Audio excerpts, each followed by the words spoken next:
Prediksi skema pemain mengerikan Timnas Indonesia di kualifikasi Piala Asia U23 2024. Pelatih Sintayong diprediksi bakal memainkan 5 pemain abroad sekaligus sebagai starter.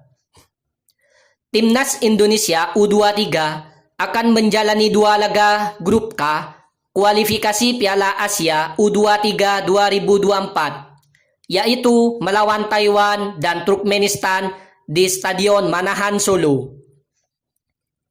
Sintayong memanggil 27 pemain untuk TC termasuk timnas senior dan juga menyertakan 5 pemain abroad.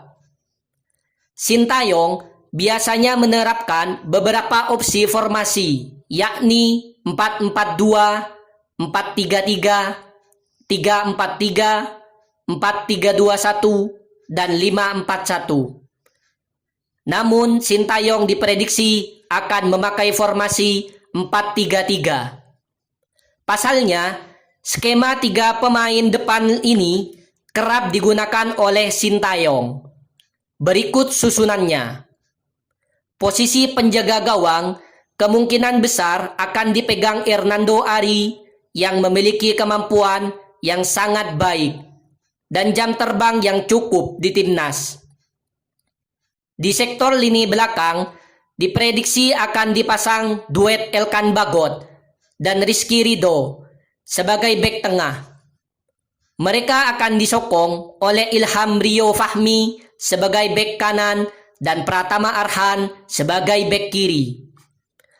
Beralih ke lini tengah, mengandalkan Alfiandra Dewangga, Ivar Jenner, dan Marcelino Ferdinand. Dalam skema ini, Marcelino sebagai gelandang serang di belakang striker.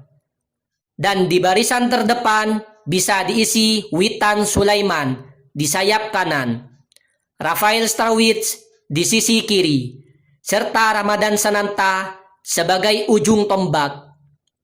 Skema pemain di atas bisa dibilang sebagai susunan yang mengerikan bagi tim lawan.